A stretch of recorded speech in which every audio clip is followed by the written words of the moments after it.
ইলাহা ইল্লাল্লাহ আল্লাহু আকবার মুহাম্মদ রাসূলুল্লাহ ইয়া হাবিবাল্লাহ আসসালামু আলাইকুম ওয়া রাহমাতুল্লাহি ওয়া বারাকাতুহু আলহামদুলিল্লাহি রাব্বিল আলামিন ওয়াসসালাতু ওয়াসসালামু আলা রাসূলিহিল আমিন ওয়া আলা আলিহি ওয়া আসহাবিহি আজমাইন আম্মা বা'দ। প্রিয় দর্শক, এই মুহূর্তে বিশ্বের যে যেখান থেকে অনুষ্ঠান দেখছেন প্রত্যেকে RSRM বরকতময় সাহারি অনুষ্ঠানের পক্ষ থেকে জানাচ্ছি আন্তরিক অভিনন্দন। প্রিয় দর্শক, আমাদের আজকের অনুষ্ঠানও বরাবরের মতো কোরআনুল কারীমের তেলাওয়াত এবং আজকের পর্বের জন্য নির্ধারিত 25তম পারার সংক্ষিপ্ত তাফসিরের মাধ্যমে শুরু করব। চলুন কোরআন তেলাওয়াত শুনি এবং সংক্ষিপ্ত তাফসির জেনে নিই। আল্লাহু আকবার أعوذ بالله من الشيطان الرجيم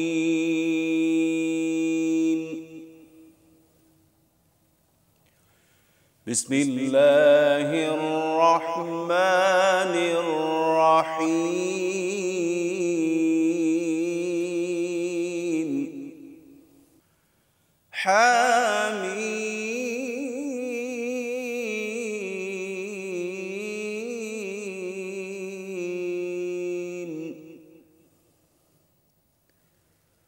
والكتاب المبين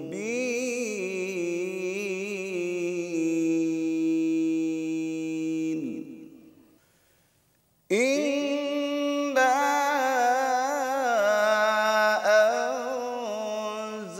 أنزلناه في ليلة مباركة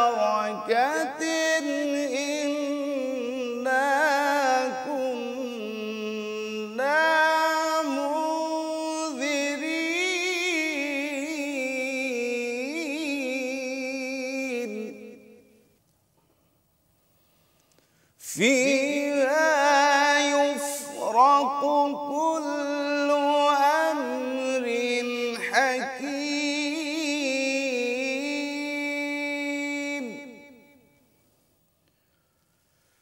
أمرا من عندنا إنا كنا مرسلين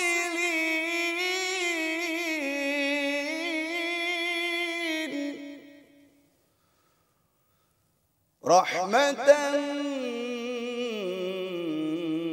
من ربك إنه هو السميع العليم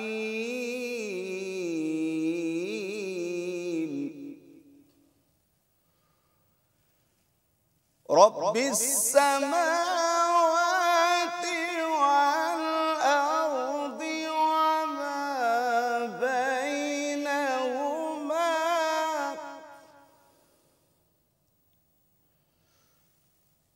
إن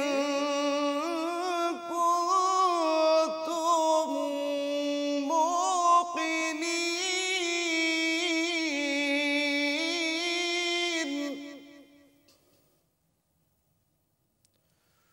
لا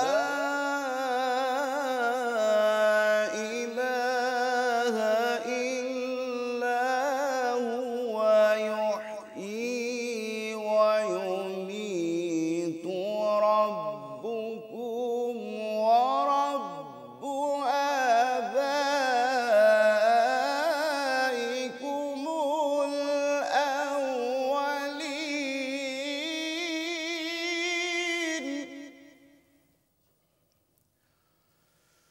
بل هم في شك يلعبون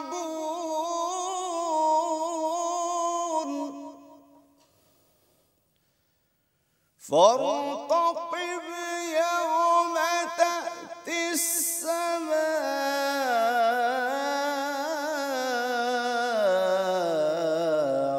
بدخان مبين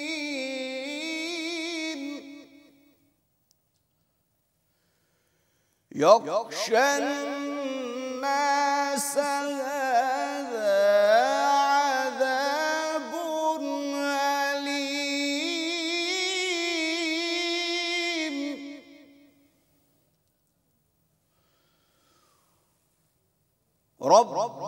اكشف عنا العذاب إنا مؤمنون ربنا اكشف عنا العذاب إنا مؤمنون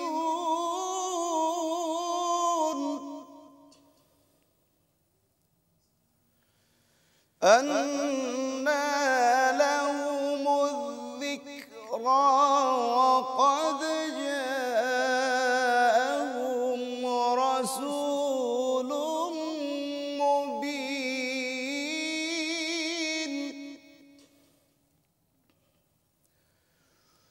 ثم تولوا عنه وقالوا معلم مجنون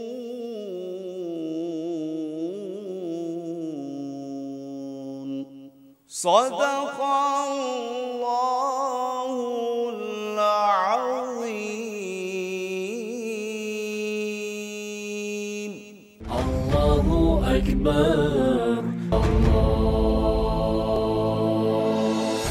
আসসালামু আলাইকুম ওরহমতুল্লাহি ওবরাকাতুহ ইন্নাল হামদুলিল্লাহি ওয়াসসালাতু ওয়াসসালামু আলা রাসূলিল্লাহ আম্মা বাদ। প্রিয় দর্শক, আপনারা এই মুহূর্তে যে যেখানে আছেন মাহে রমাদানের এই সুন্দর সময়ে আপনাদের সকলকে এনটিভির বিশেষ আয়োজন বরকতময় সেহর অনুষ্ঠান থেকে জানাচ্ছি অনেক অনেক প্রীতি ও শুভেচ্ছা। প্রিয় দর্শক, আমরা এতক্ষণ 25তম পারার তেলাওয়াত শুনলাম। আমরা ইনশাআল্লাহ এই তেলাওয়াতের আলোকে উল্লেখযোগ্য বিষয়গুলো নিয়ে আমরা কথা বলবো। পবিত্র মাহে রমাদানের খতমে তারাবি হচ্ছে, ব্যক্তিগতভাবে কোরআনে কারিমে তিলাওয়াত হচ্ছে। প্রতিটি মানুষ কোরআনের সাথে আছে, আর কোরআনের মাস কোরআনের সাথে থাকাটাই হলো স্বাভাবিক। প্রিয় দর্শক, চলুন আমরা আজকে জেনে নেই এই 25তম পাড়ায় তেলাওয়াতকৃত যে আয়াত এবং উল্লেখযোগ্য যে বিষয়গুলো রয়েছে সে বিষয়ের কিঞ্চিত পর্যালোচনা। বিসমিল্লাহির রহমানির রহিম। শুরু করা হয়েছে ইলাইহি ইউরাদ্দু ইলমুস সাআহ। এই প্রথম পৃষ্ঠার মধ্যে আল্লাহ রাব্বুল আলামিনের কাছে যে কিছু জ্ঞান রয়েছে, যেই জ্ঞানগুলো আল্লাহ পাক কোনো মানুষকে দেননি, তার মধ্যে কিয়ামত সংক্রান্ত জ্ঞান, এটাও আল্লাহ পাক মানুষকে দেননি। এবং মানুষ গর্বে যা ধারণ করে সেটাও আল্লাহ পাকের জ্ঞানের বাহিরে নয়। এবং যে কোনো জিনিস অর্থাৎ গর্ভ থেকে যেই সন্তানটা পৃথিবীতে ভূমিষ্ঠ হয় তাও আল্লাহর জ্ঞানের বাইরে নয়। সব কিছু মিলিয়ে এই পৃষ্ঠার মধ্যে মূলত কিয়ামত এবং সেই সাথে আল্লাহ পাকের রহমত, দয়া এবং সেই সাথে তার ক্ষমতার কথা বর্ণনা করা হয়েছে। এরপরেই শুরু হয়ে গেছে সূরা আশ-শুরা। এই সূরার মধ্যে এই সূরাটি মক্কায় অবতীর্ণ, আর এর মাঝে আয়াত সংখ্যা রয়েছে 53টি আয়াত রয়েছে। প্রতিটি আয়াত এবং প্রতিটি পৃষ্ঠা এবং প্রতি অংশেই আল্লাহ পাকের বড়ত্ব এবং কর্তৃত্ব এই বিষয়ে আলোচনা করা হয়েছে। এবং এখানে এই পৃথিবীর সব কিছুর আল্লাহ পাকের কর্তৃত্বে রয়েছে এবং আল্লাহ ছাড়া অন্য কোনো অভিভাবক যে আমাদের নেই এবং অন্য কেউ আমাদেরকে হেফাজত করতে পারবেন না সেই বিষয়ে আলোচনা করা হয়েছে। এরপরে কোরআনে কারিমে আলোচনা করা হয়েছে যে আল্লাহকে বাদ দিয়ে যদি অন্য কাউকে আমরা যদি আমাদের অভিভাবক হিসেবে গ্রহণ করি, তাহলে সেই অভিভাবকরা আসলে আমাদেরকে কোথাও কোনো সাহায্য করতে পারবে না, না পৃথিবীতে পারবে না আখেরাতে পারবে। এ সংক্রান্ত অসংখ্য আয়াত কোরআনে কারিম আলোচিত হয়েছে। এরপরে আলোচনা করা হয়েছে যে আসমান এবং জমিন এই সব কিছুর মালিক হচ্ছেন আল্লাহ এবং এর মাঝে যা কিছু দেওয়া হয়েছে সব কিছু তার কর্তৃত্বে চলে। এবং এখানে যদি কোনো মানুষ চায় তাহলে সে তার ইচ্ছা মতো কিছু করতে পারবে না, তবে তার জীবনকে পরিচালনা করার জন্য একটা দিন দেওয়া হয়েছে। এই দিনের আলোকেই অর্থাৎ শারা আলাকুম মিনাদ দ্বীন মা ওয়াসা বিহি নূহা, যেটা নূহ আলাইহিস সালাতু ওয়াস সালাম এবং অন্যান্য যে সমস্ত নবীরা ইব্রাহিম, মূসা, ঈসা এবং তাদের কাছে দিন প্রেরণ করা হয়েছে। আর এই দিন প্রেরণ করার উদ্দেশ্যই ছিল সব জায়গায় আল্লাহ পাক বলেছে আন আকিমুদ্দিন ওয়া লা তাতাফাররাকু ফি, যে নবীদেরকে প্রেরণ করার উদ্দেশ্যই ছিল তারা দিনকে প্রতিষ্ঠা করবেন, আর উম্মতকে বলে দিয়েছেন যে তোমরা কখনোই এর মধ্যে বিভেদের সৃষ্টি করবে না।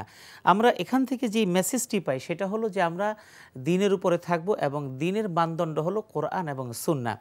এর বাহিরে কোনো ব্যক্তি বিশেষের মন গড়া কথা সেটা দিনের অংশ নয়। আর দিন পালন করার ক্ষেত্রে আমরা সকলে ঐক্যবদ্ধ থাকব, এটা হলো এই কোরআনে কারিমের এই সূরা শূরার এই পৃষ্ঠার যে মেসেজ দেওয়া হয়েছে। এরপরে এই সূরাটি আবার বর্ণনা করা হয়েছে যে আসলে পৃথিবীতে আল্লাহ পাক রব্বুল আলামিন অনেক কিছু দান করে থাকেন, রিজিকও আল্লাহ পাক দিয়ে থাকেন। উল্লেখযোগ্য একটি কথা এখানে বলা হয়েছে, মান কানা ইউরিদু হারসাল আখিরাতি নাজিদ লাহু ফি হারসি ওয়ামান কানা ইউরিদু হারসাদ দুনিয়া নুতিহি মিনহা। এটা প্রতিটি মানুষের বুঝে নেওয়া উচিত যে যদি কোনো মানুষ আখিরাতের কোনো শস্য চায় এবং আখিরাতের রেজাল্টটাই তার কাছে কাম্য হয় এবং এটাই তার লক্ষ্য এবং উদ্দেশ্য হয়, নাজিদ লাহু ফি হারসি, তাহলে আখিরাতকে কেন্দ্র করে সে যখন পৃথিবীতে তার জীবনকে পরিচালনা করে তখন আল্লাহ রাব্বুল আলামিন সে আখিরাতের সাথে দুনিয়া এই সব কিছুকে দ্রুত বৃদ্ধি করে দেন। ওয়ামান কান ইউরিদু হারসাদ দুনিয়া নুতিহি মিনহা, তো আখিরাত চাইলে আখিরাতকে বৃদ্ধি করে দেওয়া হয়। আর যদি কেউ দুনিয়া চায়, দুনিয়া বিশাল অট্টালিকার মালিক হওয়া দরকার, কোটিপতি হওয়া দরকার, আখিরাত নেই, যদি মানুষ এটা চায়, আল্লাহ বলছেন আমাদের এই প্রশ্ন, অনেক প্রশ্নের সমাধান কিন্তু এর মধ্যে চলে আসে। আমাদের মধ্যে অনেকের প্রশ্ন আসে যে আমিও নামাজ পড়ি, সেও নামাজ পড়ে, সে তো রাতারাতি কোটি কোটি টাকার মালিক হয়ে যাচ্ছে, অথবা সেই লোকটা দিন পালন করে না অথচ অনেক টাকার মালিক, বিত্ত বৈভব, সম্মান, খ্যাতি, সব কিছুর মালিক, তাহলে তাকে আল্লাহ কেন দিচ্ছে? সে তো নাফরমানি করে যাচ্ছে, অথবা সে আল্লাহর অবাধ্যতা করছে, অথবা তাকে আনুগত্য করছে না, তারপরেও তাকে এত কেন দেওয়া হয়েছে? সেই প্রশ্নের উত্তরটা কিন্তু এখানে পেয়ে যাচ্ছে আমার মনে হয়। অর্থাৎ মান কানা ইউরিদু হারসাদ দুনিয়া নুতিহি মিনহা, অর্থাৎ যে নাকি পৃথিবীটা কামনা করবে তাকে পৃথিবীটা পুরোপুরি দেওয়া হবে, তবে যেটা দেয়া হবে না, ওমা লাহু ফিল আখিরাতি মিন নাসিব, যে পরকালকে যারা চায় তারা পরকালকে পাবে এবং সেই সাথে আখিরাত দুনিয়াকেও পাবে।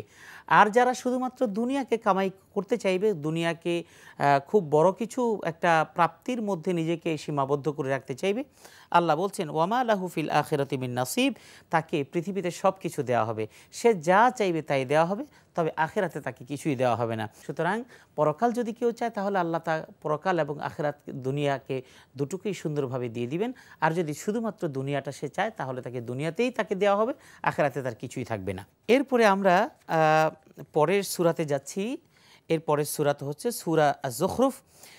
এখানে শুরু হয়েছে হামিমুল কিতাবিল মুবিন ইন্না জাআলনাহু কুরআনান আরাবিয়্যান লাআল্লাকুম তাআকিলুন। এখানে মৌলিকভাবে শুরু হয়েছে এই কোরআনে কারীমের বর্ণনা দিয়ে যে এই কোরআনে কারীম একটা সুস্পষ্ট কিতাব আর এটা আরবি ভাষায় এটা অবতীর্ণ করা হয়েছে। উদ্দেশ্যটা হলো এই, যাতে করে আমরা বুঝতে পারি, মানুষ যাতে করে বুঝতে পারে। প্রশ্ন হতে পারে যে আসলে আরবি ভাষাটা আমাদের জন্য তো কঠিন, তাহলে এটা সহজ হলো কিভাবে? না, আসলে আরবি ভাষার মধ্যে যেই সহজতা এবং বুঝার যেই সহজতা আছে, এত সহজতা আর কিছুতেই নেই। আমি শুধুমাত্র একটি কথা বলি যে আরবি ভাষার মধ্যে দেখবেন আপনি যা লিখতে চাইবেন সেই অক্ষর দিয়ে তা লেখেন, তা হয়ে যাবে। আপনি যদি কথার কথা আপনি যদি লেখেন আন্তা একটা শব্দ, সেখানে হামজা নুন তা দিবেন, হয়ে যাবে। কিন্তু আপনি যদি ইংরেজিতে লিখতে যান, আপনি ধরেন আপনি লিখলেন যেটা নলেজ, নলেজ আপনি বাংলায় লিখতে গেলে সেখানে আপনার প্রথমে আসবে ন, কিন্তু যখন আপনি নলেজটা ইংরেজিতে লিখতে যাবেন তখন সেক্ষেত্রে কিন্তু আপনি এই নয়ের অস্তিত্ব খুঁজে পাবেন অনেক পরে। ঠিক আপনি যখন ন্যাশনাল লিখবেন তখন আপনি যখন এটা লিখতে যাবেন তখন আপনার লেখা এবং আপনার উচ্চারণের মধ্যে মিলবে না। এরকম অনেক ডিফারেন্স আছে, কিন্তু কোরআনে কারীম আল্লাহ পাক রব্বুল আলামিন সহজ সুন্দর করে অবতীর্ণ করেছেন যাতে প্রতিটি মানুষ এর থেকে উপলব্ধি করতে পারে। এটা হলো একটি কারণ। আরেকটি হলো কোরআনে কারীমের মধ্যে যে বর্ণনাটা দেওয়া হয়েছে এখানে খুব সাবলীল এবং প্রাঞ্জল ভাষায়, কথা অল্প কিন্তু এর ব্যাপকতা অনেক বেশি। এই জন্য কোরআনকে বলা হয়েছে কিতাবে মুবিন, এবং এটাকে বলা হয়েছে যে তোমাদের জন্য সহজ করে দেওয়া হয়েছে যাতে তোমরা বুঝতে পারো। সূরা যুখরুফের মধ্যে আল্লাহ রাব্বুল আলামিন কোরআনে কারীমের বর্ণনা করার সাথে সাথে আরও অনেক বিষয়ে কথা বলেছেন। সেই সাথে তিনি কথাও বলেছেন যে কোরআন এবং আল্লাহ রাব্বুল আলামিনের ব্যাপারে মানুষের উদাসীনতার বিষয়। আল্লাহ পাক বলেছেন ওয়ামাই ইয়াশু আন যিকরি রহমানি নুকাইয়িদ লাহু শাইতানান ফাহুয়া লাহু করিন। দুটো জিনিসকে খেয়াল রাখতে হবে, একটা হলো কোরআন এবং আল্লাহ রাব্বুল আলামিনকে। এখানে বলা হয়েছে যে কোনো মানুষ যদি রহমানের জিকির অর্থাৎ আল্লাহর স্মরণ মানে বিশেষ এবং নির্ধারিত শব্দমালার মাধ্যমে জিকির করা, এটাই শুধু জিকিরের মধ্যে সীমাবদ্ধ নয়। জিকিরের অনেকগুলো অর্থ, কোরআনে কারিমে জিকিরের 5টি অর্থ বর্ণনা করা হয়েছে। আমি শুধু এখানে বলছি ওয়ামাই ইয়াশু আন জিকরির রহমান, অর্থাৎ রহমানের জিকির বলতে আল্লাহ পাক রব্বুল আলামিনকে স্মরণ করা, এটা যেমন সেই সাথে কোরআনে কারীম। কারণ ইন্না নাহনু নাজ্জালনা যিকরা ওয়া ইন্না লাহু লাহাফিজুন, এখানে জিকির বলতে কোরআনকে বোঝানো হয়েছে। এখন এই কোরআন এটা তো আছেই, সেই সাথে আল্লাহকে স্মরণ করাকে জিকির। সেটা কিভাবে? আপনি যখন তাসবিহ পড়ছেন সুবহানাল্লাহ আলহামদুলিল্লাহ, এটাই শুধু জিকির না। আপনি দোকানে শাটার খুলেছেন, শাটার খোলার পরে আপনি বসেছেন, এখানেও কিন্তু আল্লাহর জিকির আছে। আপনি বিসমিল্লাহ বলে আপনার গদিতে বসলেন, বিসমিল্লাহ বলে আপনি শাটারটা খুললেন, এরপরে মাল সামানা নিয়ে আপনি এবার বসলেন, বসার পরে এবার এখানেও আল্লাহ জিকির। জিকিরটা কি? এবার আপনার সমস্ত নির্ভরতা, আপনার দোকানে বেচা কিনা কি হবে না হবে এটা আপনার জ্ঞান কিংবা আপনার চাতুরতার সাথে সংশ্লিষ্ট নয়, বরং এটা সম্পূর্ণ নির্ভর করবে আল্লাহ রাব্বুল আলামিনের উপরে। এই নির্ভরতার নামকে বলা হয় তাওয়াক্কুল। একজন মুমিন যখন এই তাওয়াক্কুলটা নিয়ে এসে বসবে, তার মানে হলো সে তখন আল্লাহকে স্মরণ করেই বসলো। এরপরে তার কাছে একজন কাস্টমার আসলো, সে কাস্টমারকে একটা মাল নামালো, দেখা গেল ওই পণ্যের গায়ে এক্সপায়ার ডেট লেখা, কিন্তু আজকে যে মালটা যিনি ক্রয় করছেন আজকের ডেট অনুযায়ী সেই মালটা এক্সপায়ার ডেট ওভার হয়ে গেছে, হয়তো 2 দিন আগে। আপনার চোখে পড়লেও কিংবা আপনি নিজেও জানেন এই মালটি আপনি আরও অনেক দিন আগে এনেছেন, কিন্তু আপনি নামানোর পরে আপনার বিবেকের কাছে একটি প্রশ্ন যে আমি টাকা নেব, অথচ আমি জেনে শুনে এমন একটি মাল বিক্রি করব না। আপনি বললেন, রেখে দিয়ে বললেন যে ভাই আমার কাছে তো মাল নেই। এই যে ভাই আপনার কাছে একটা মাল দেখা যায়, আপনি বললেন যে ভাই এই মালটা দেওয়া যাবে না, এটার ডেট শেষ হয়ে গেছে। এই কথা বলার পরে আমার মনে হয় কোনো বোকাও আপনার কাছ থেকে পণ্যটা আপনি ফ্রি দিলেও নেবে না। এই যে আপনি এই যে কাজটি করলেন, এটার নাম হলো জিকরে রহমান। তার মানে হলো যে আপনি এই কাজের মধ্যে আল্লাহকে স্মরণ রেখেছেন। এখন আমাদের সমাজে আমরা সবাই মসজিদে গিয়ে যতক্ষণ নামাজ পড়ি খুব কান্নাকাটি করি, এরপরে যখন প্রতারণা করি, বাটপাড়ি করি, ছ্যাঁচড়ামি করি, এই যে কিছু আচরণ যেগুলি নিফাকি বা মুনাফিকি আচরণ, তাহলে বোঝা গেল আমার সার্বক্ষণিক জীবনের মধ্যে আল্লাহকে স্মরণ নেই। এই জন্য আল্লাহ বলছেন ওয়ামাই ইয়াশু আন যিকরির রহমান নুকাইয়িদ লাহু শাইতানা, যদি আল্লাহকে ভুলে থাকি, নামাজের ক্ষেত্রে বলি, কোরআনে কারিমের তেলাওয়াতের ক্ষেত্রে বলি, অথবা জীবন যাপনের ক্ষেত্রে যদি আল্লাহকে স্মরণ করা থেকে দূরে থাকে, ওই যে প্রতারণা, ধোঁকা, মিথ্যা কথা, এই জাতীয় আচরণ থেকে যদি আমি নিজেকে মুক্ত করতে না পারি, আল্লাহ বলছেন ওয়ামাই ইয়াশু আন যিকরির রহমান নুকাইয়িদ লাহু শাইতানান ফাহুয়া লাহু কারিন। যদি রহমানের জিকির থেকে যদি কেউ গাফেল থাকে, দূরে থাকে, কোথাও যদি রহমানের জিকিরের সাথে সংশ্লিষ্টতা না থাকে, অর্থাৎ এক কথায় আল্লাহর কালাম থেকে দূরে এবং আল্লাহর বিধানাবলী থেকে দূরে, নুকাইয়িদ লাহু শাইতানা, আল্লাহ বলছেন তাহলে তার সঙ্গী তো শয়তান হয়ে যাবে, শয়তানকে তার সঙ্গী বানিয়ে দিব, ফাহুয়া লাহু কারিন, আর সেই তার সার্বক্ষণিক সঙ্গী হয়ে যাবে। এই জন্য আসলে আমরা এই সূরা যুখরুফের মধ্যে মৌলিক এই কথাটা জানলাম। এরপরে আরও যে সমস্ত আয়াত রয়েছে, এবং সূরা দোখান এটি একটি ফজিলতপূর্ণ সূরা, এখানেও কোরআনে কারীমের ব্যাপারে আলোচনা করা হয়েছে, সেই সাথে পরকালীন শাস্তির কথাও আলোচনা করা হয়েছে। এরপরে সূরা আল জাসিয়া এই 25তম পারার শেষ সূরা, এখানেও আল্লাহ পাকের কর্তৃত্ব এবং বরত্বের কথা বর্ণনা করা হয়েছে এবং পরকালীন বিভিন্ন বিষয়ের কথা বলা হয়েছে, সেই সাথে নেক আমল তথা ভালো আমলের কথা বলা হয়েছে, যে মান আমিলা সালিহান ফালিনাফসি ওয়া মান আসাআ ফাআলাইহা সুম্মা ইলা রাব্বিকুম তুরজাউন। ভালো কাজ যদি করা হয় তাহলে সেটা আপনি পাবেন এবং সেটা নিয়ে আপনাকে আল্লাহ পাকের কাছে উপস্থিত হতে হবে। এবং আল্লাহ পাক রব্বুল আলামিন শেষের দিকে এসে বলেছেন যে তোমরা যা কিছু করবে এই সব কিছু তোমরা পাবে, আর পৃথিবীর মধ্যে যা তোমরা করো এগুলি তোমাদের জন্য একটা খেলতামাশার পাত্র মাত্র, আর কিছুই না। আর কিন্তু পরকালে তোমাদের যা যা তোমরা পৃথিবীতে করেছো সব তোমরা পেয়ে যাবে। আর ওয়ালাহুল কিবরিয়া ফিস সামাওয়াতি ওয়াল আরদ ওয়া হুয়াল আজিজুল হাকিম। সর্বশেষ একটি কথা আল্লাহ পাক আমাদেরকে মেসেজ দিয়েছেন যে যদি বরত্ব, অহংকার, শ্রেষ্ঠত্ব এমন কোনো কিছু যদি হতেই পারে, হয়েই থাকে, তাহলে শুধুমাত্র একমাত্র আল্লাহর, কারণ তিনি হলেন আসমান এবং জমিনের একমাত্র মালিক, আর তিনি হলেন সর্বময় ক্ষমতার অধিকারী। এজন্য সব কিছুর ক্ষমতার একমাত্র মালিক হচ্ছেন আল্লাহ। এটাই হচ্ছে আমাদের আমাদেরকে আল্লাহ রাব্বুল আলামিন এই আয়াতের মাধ্যমে মেসেজ দিয়েছেন। আসুন আমরা আল্লাহর বরত্বকে স্বীকার করে নিই। আর বরত্বকে স্বীকার করার মানে মুখে মুখে না, বরত্বকে স্বীকার করার মানে হলো তার সমস্ত বিধানগুলোকে মাথা পেতে নেওয়া, আনুগত্য দেখানো। তাহলেই আমরা সত্যিকারে আল্লাহর বান্দা হতে পারবো এবং সত্যিকারে আল্লাহর আনুগত্য প্রকাশ করতে পারবো। আল্লাহ পাক রব্বুল আলামিন আমাদের সকলকে কবুল করুন। হাজা মা ইনদি ওয়া সাল্লাল্লাহু আলা নাবিয়িনা মুহাম্মদ ওয়া আলিহি ওয়া সাহবিহি আজমাইন। আমিন। আসসালামু আলাইকুম ওয়া রাহমাতুল্লাহি ওয়া বারাকাতুহু। আলহামদুলিল্লাহ, প্রিয় দর্শক, আমরা কোরআন তেলাওয়াত শুনলাম এবং তাফসির জানলাম। আল্লাহ সুবহানাহু ওয়া তাআলা আমাদেরকে কোরআনের যে বিষয়বস্তু আমরা শুনেছি সেভাবে আমাদের জীবন গঠনে তৌফিক দান করুন। আল্লাহু আকবার,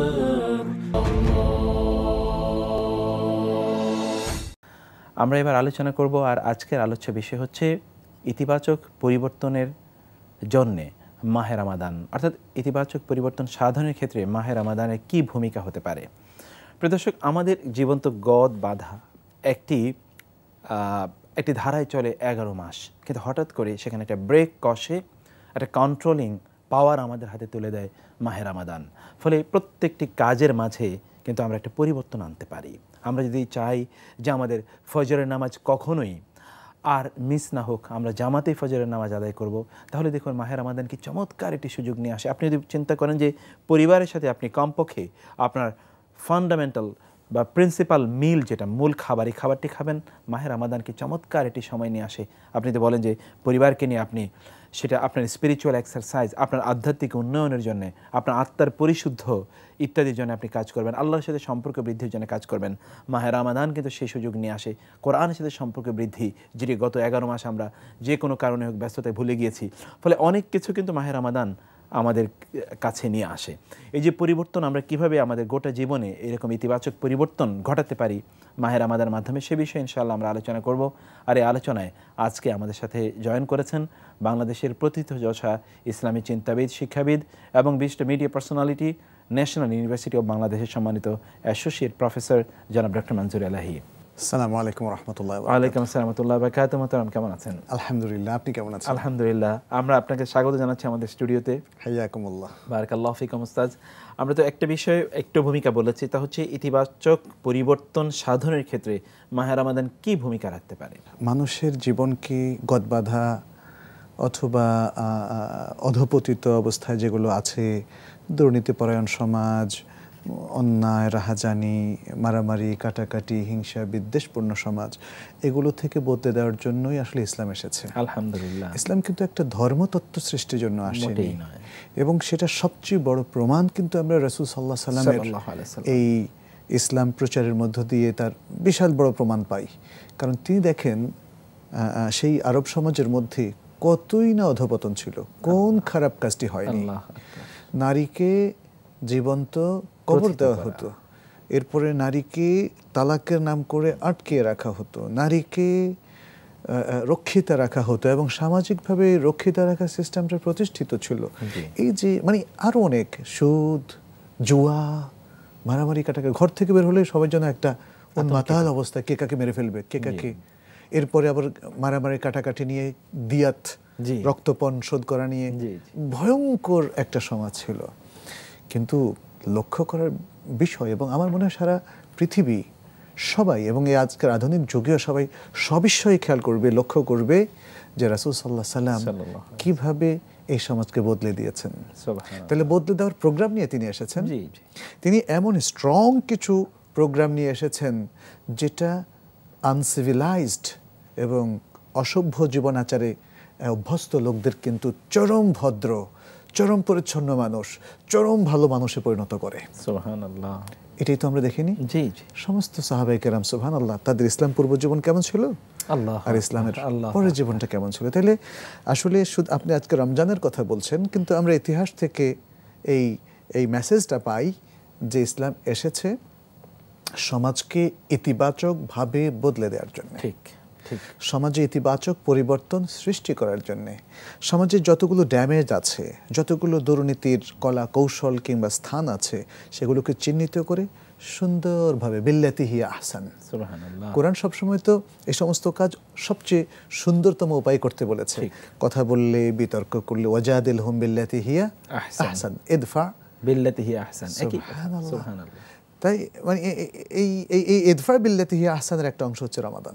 এইভাবে রমাদান কিন্তু তার নানা প্রোগ্রামের মধ্য দিয়ে আমাদেরকে পরিবর্তন শেখায়, পরিবর্তন হতে শেখায়, পরিবর্তিত হতে শেখায়। এবং যেমন আমরা দেখি যে সিয়ামের মধ্য দিয়ে আসলে আমাদেরকে বলা হয় যে যত খারাপ আছে, যত মন্দ আছে, যত অশালীন আছে, যত অশ্লীল আছে, যত পাপ আছে, যত দুর্নীতি আছে, সবকে বর্জন করো। ঠিক, সিয়ামের এটা হলো মূল শিক্ষা। জি।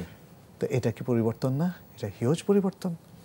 আজকে আমাদের সমাজের যে মূল্যবোধের অবক্ষয় ঘটেছে, তাতে দেখতে পাচ্ছি দুর্নীতিগ্রস্ত লোক আরও দুর্নীতিপরায়ণ হচ্ছে। যে আজকে 10টা ইয়াবার ব্যবসা দিয়ে শুরু করলো, 1 বছরের মাথায় দেখবেন সে 1 লক্ষ ইয়াবার ব্যবসা শুরু করেছে, মুভ করছে। জি জি। যেই লোকটা আজকে নানা রকম বৈধ ব্যবসা করছে, আজকে পত্রিকা সেটা বলছে যে সেই তার এই সম্ভ্রান্ত ব্যবসার পেছনে আছে একদম নিকৃষ্ট একটা ব্যবসা, সেটা মাদকতা। ঠিক, নানা রকম রিকগনাইজড ব্যবসার পেছনে মানুষ কিন্তু মাদকের ব্যবসা করে যাচ্ছে।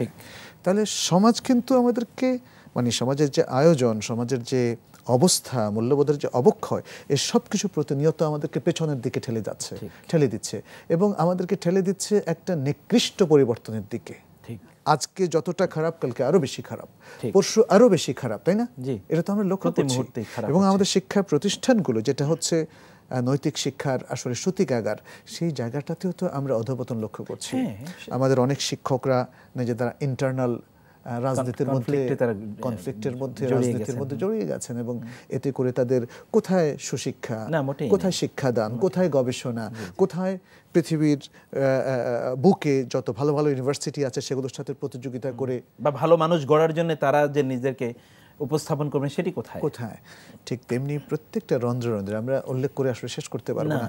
এই যে নিকৃষ্ট পরিবর্তনের ধারা আজকে সমাজে প্রবলভাবে লক্ষণীয়, সেই জায়গাটা এসছে ইসলাম এবং রমাদান। বলা যায় আল্লাহ তাআলা রমাদানকে পাঠিয়েছেন। রমাদান আগে তো অনেক লোক মারা গিয়েছে, তাহলে আমরা যারা এখন জীবিত আছি তাদের কাছে আল্লাহ তাআলা রমাদানকে পাঠিয়েছেন যেন আমরা নিজেদেরকে ইতিবাচক পরিবর্তনের মধ্যে অন্তর্ভুক্ত করে নেই। যেন যারা আগে ঘুষ খেত তারা চিন্তা করবে আর ঘুষ খাবো না, যে সুদ খেত, সুদে লিপ্ত আছে, সে বলবে যে না, সুদে আমি আর সম্পৃক্ত থাকবো না। যে চুরি করত, যে ছিনতাই করত, যে রাহাজানি করত, তারা এখন থেকে তওবা করবে যে না, সমাজের জন্য এত ভয়ঙ্কর কর্মকাণ্ড আমরা আর করব না, সমাজের কল্যাণ কাজ করব। এটা শুধু মাইন্ডসেটের ব্যাপার। এবং রমাদানের যে আয়োজন, যে পরিবেশ, সেটা কিন্তু তাকে সেদিকে উদ্বুদ্ধ করে। আমি নিশ্চিত এবং বোধ করি আপনি একমত হবেন যে বিশ্বের মধ্যে মুসলিমদের বিশাল একটা সংখ্যক বা বিশাল একটা সংখ্যা, তারা কিন্তু তওবা করে ভালো মানুষ হয়ে যায়। ঠিক, রমাদান তাদেরকে আসলে ভালো মানুষ বানায়। এবং হাদিসেরও সেই কথা, ইয়া বাগিয়াল খায়রি আকবিল ওয়া ইয়া বাগিয়াশ শাররি আকসির। ইয়া সালাম। সেটা তো আমাদেরকে পরিবর্তনের কথাই বলে যে যারা খারাপ কাজ করতে এখন থামো, এই মাসে আর খারাপ কাজ করো না। এবং সত্যি কিন্তু তাই ঘটে। এবং আয়োজনটা তো আরো সুন্দর। পরিবর্তন কেন হবে না? রমাদান আসলেই আল্লাহ তাআলা জান্নাতের দরজাগুলো খুলে দেন, জাহান্নামের দরজাগুলো বন্ধ করেন। আর যে সমস্ত শয়তানগুলো মানুষকে কুমন্ত্রণা দেয়, এবং সে মানব শয়তান হোক, জিন শয়তান হোক, যেই হোক না কেন, আসলে শয়তান তো মানুষের সমস্ত দুষ্কর্মের লিডার হচ্ছে শয়তান। তো সেই বড় বড় শয়তানগুলোকে, সব শয়তানকে না হলেও বড় বড় শয়তানগুলোকে, মারাদাত শায়াতিন কোনো কোনো হাদিসে এসছে, তাদেরকে আল্লাহ তাআলা শৃঙ্খলিত করে কিন্তু সেই পরিবর্তনের, ইতিবাচক পরিবর্তনের আবহ তৈরি করেন, পরিবেশ তৈরি করেন। দর্শক, আপনারা দেখছিলেন RSRM বরকতময় সাহারি অনুষ্ঠানটি। এখানে আমরা পরিবর্তনের কথা বলেছি, যে পরিবর্তন একটি আবহ, একটা পরিবেশ আল্লাহ সুবহানাহু ওয়া তাআলা তৈরি করেন, শৃঙ্খলিত করে শয়তানগুলোকে, দুষ্ট জিনগুলোকে, এবং যারা কল্যাণকামী তাদেরকে কল্যাণ কাজ করতে আরও বেশি উদ্বুদ্ধ, অনুপ্রাণিত, এবং তৌফিক দিয়ে যারা অকল্যাণকর কাজ করতে চান, আল্লাহ সুবহানাহু ওয়া তাআলা তাদেরকে ধমক দিয়ে থামিয়ে দিয়েছেন, ওয়া বাগিয়াশ শাররি আকসির, যে যারা খারাপ কাজ করতে চাও তারা থামো, তারা এখন এই মাসে আর খারাপ কাজ করবে না। এর মাধ্যমে আসলে পরিবর্তনটি আবহ তৈরি হয়। আমাদের মহতারাম আলোচক বলেছেন, সারা বিশ্বে মুসলিমদের মাঝে আসলে একদল এবং বিশাল একটি দল লোক তারা রমাদানের মাধ্যমে তাদের নিজেদেরকে পরিবর্তিত করে নেয়ও বটে। আল্লাহ সুবহানাহু ওয়া তাআলা, আল্লাহ শুকর আদায় করছি, তিনি অনুগ্রহ করে আমাদেরকে মাসটি দিয়েছেন। আল্লাহু আকবার।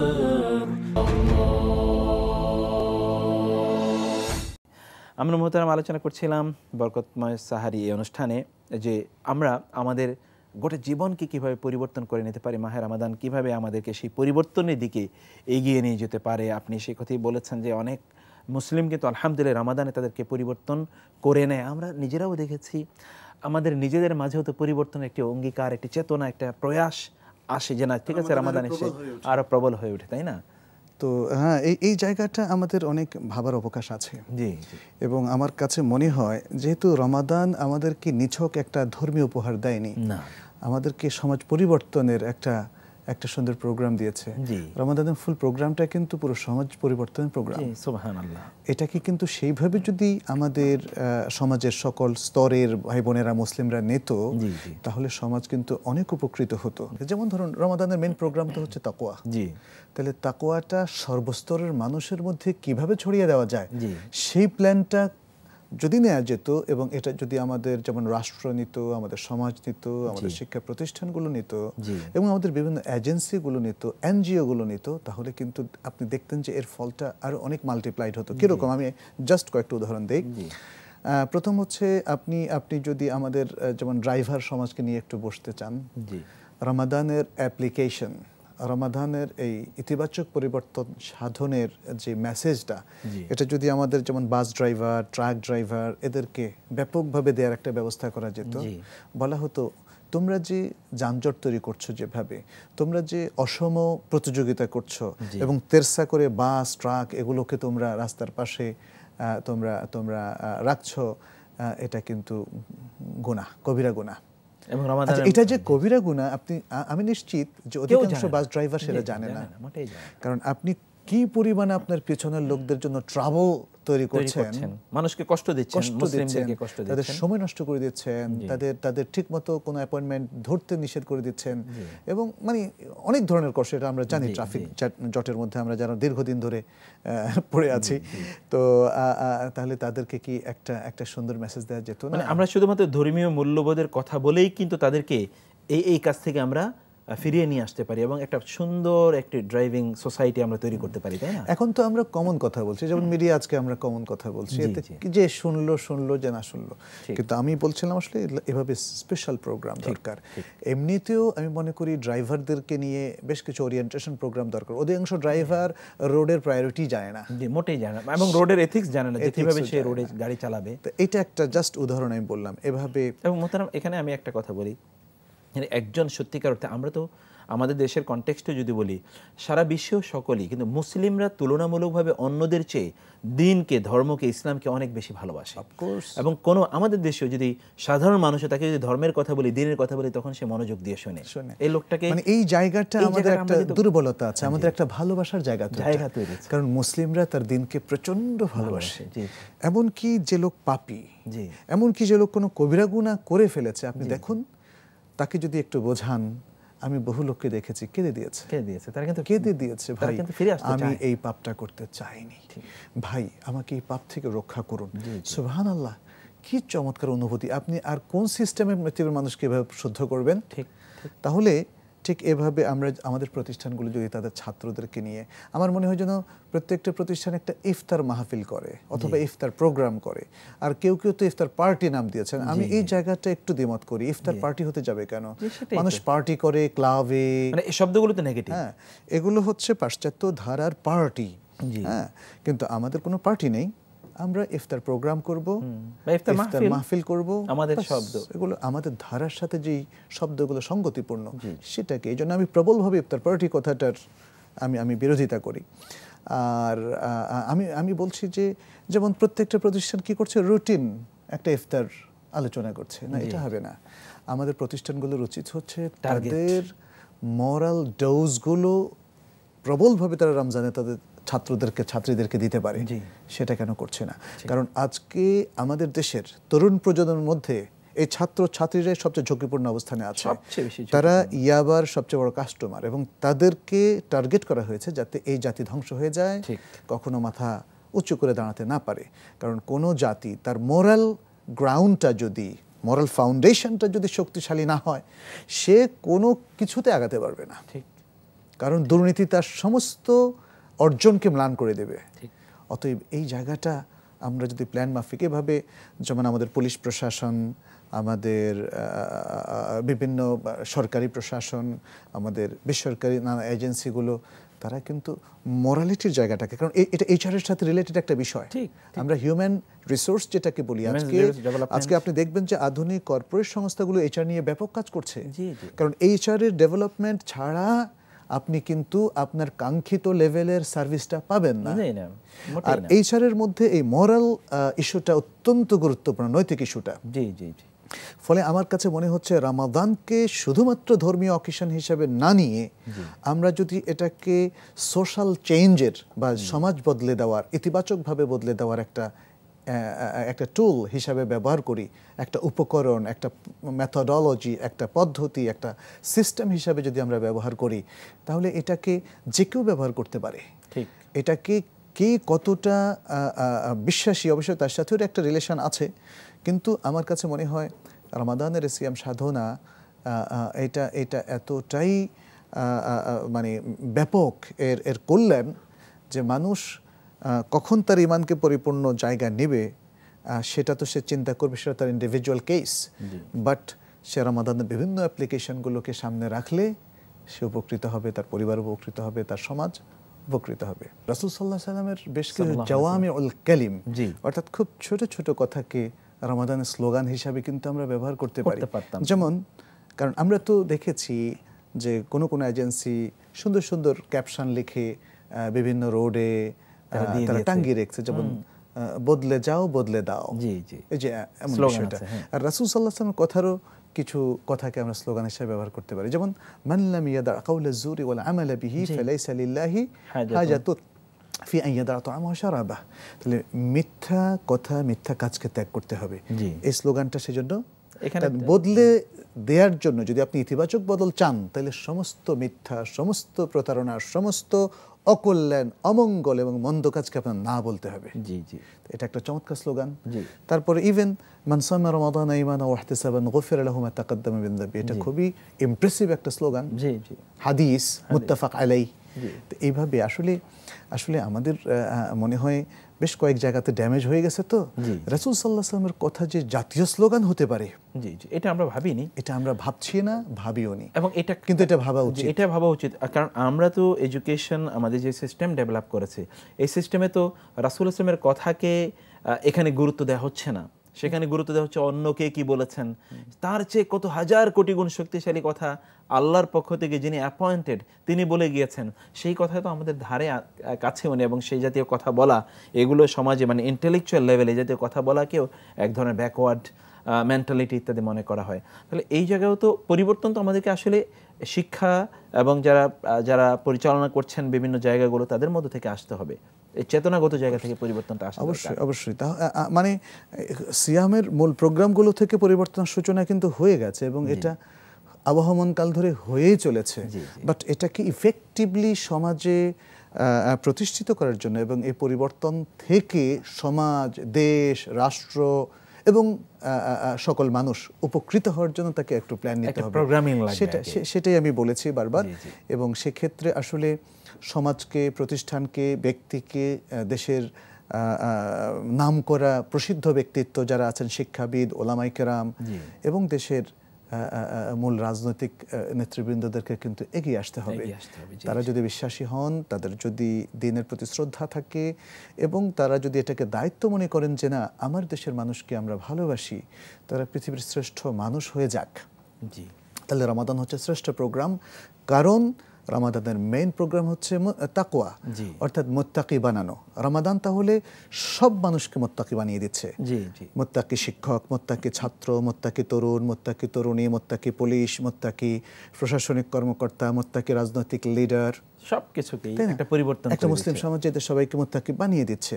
তাহলে এত বড় একটা চমৎকার সিস্টেম তো আর কোথাও পাওয়া যাবে না। অতএব সেই সিস্টেম থেকে আমরা যদি উপকৃত হতে চাই, তাহলে সিয়ামকে একটা ইন্টিগ্রেটেড সিস্টেম হিসেবে আমরা যদি ব্যবহার করি, তাহলে সেটা সম্ভব। মুহতারাম, আপনাকে অনেক অনেক ধন্যবাদ, জাযাকুমুল্লাহ খায়র, অনেকগুলো গুরুত্বপূর্ণ বিষয়ে আলোচনা করার জন্য। বারাকাল্লাহু ফিক। আমিন আমিন। প্রিয় দর্শক, আমরা আলোচনা করছিলাম রমাদান কিভাবে আমাদের জীবনে পরিবর্তন নিয়ে আসতে পারে এবং পরিবর্তন সাধনের ক্ষেত্রে রমাদানের এই প্রোগ্রামগুলোকে কিভাবে আমরা গ্রহণ করতে পারি। সেখানে প্রত্যেকটি জায়গায় যদি রমাদানকে আমরা আমাদের পরিবর্তনের জন্য প্রোগ্রাম হিসেবে গ্রহণ করি, তাহলে আমাদের গোটা জীবন পরিবর্তিত হয়ে একটি ভালো জায়গা আমরা উন্নীত হতে পারি। তবে এই ক্ষেত্রে নিশ্চয়ই প্রত্যেককেই সিদ্ধান্ত নিতে হবে, রাষ্ট্রীয় প্রশাসন থেকে শুরু করে একেবারে আমাদের সাধারণ মানুষ যারা আছে প্রত্যেককেই সিদ্ধান্ত নিতে হবে রমাদানকে আমাদের পরিবর্তনের একটি নিয়ামক হিসেবে গ্রহণ করা।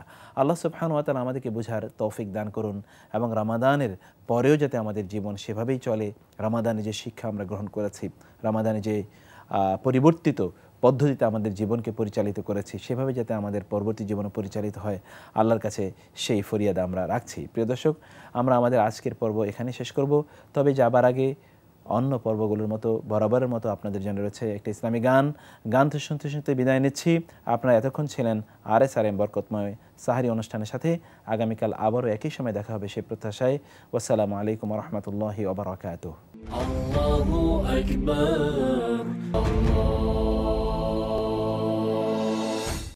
তুমি মাফ করে দাও প্রভু, তুমি মাফ করে দাও প্রভু, আমার হৃদয় পাপে তাপে ভরা, ক্ষমা তুমি করো প্রভু।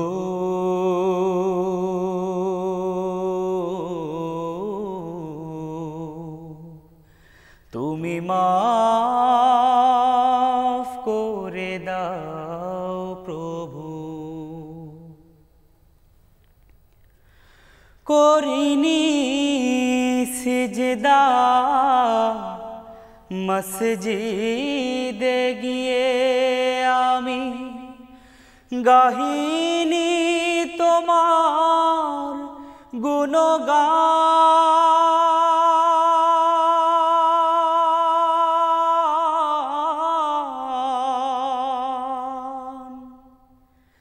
করিনি সিজদা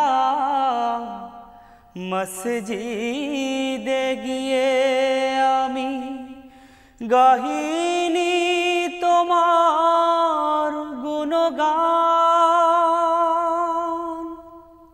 সইতে পারি না আরে যন্ত্রণা, সইতে পারি না আরে যন্ত্রণা, ভুল ভেঙে দাও মোর প্রভু।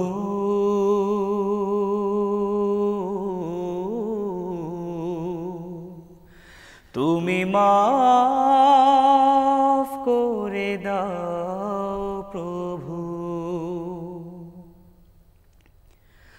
পারিনি যাকাতের মূল্য দিতে আমি, করিনি সিয়াম সাধনা,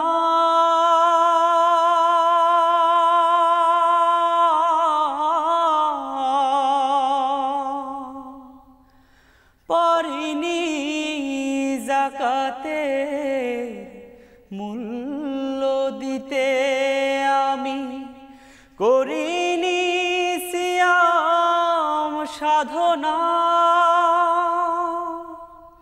বইতে পারি না আরে বঞ্চনা, বইতে পারি না আরে বঞ্চনা, ক্ষমা তুমি করো প্রভু।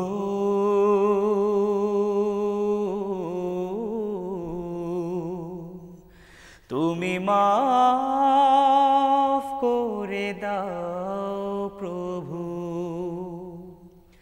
তুমি মাফ করে দাও প্রভু।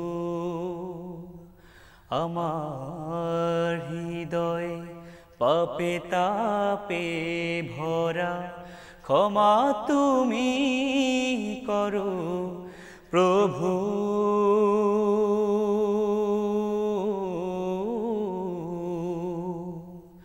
তুমি মাফ করে দাও প্রভু।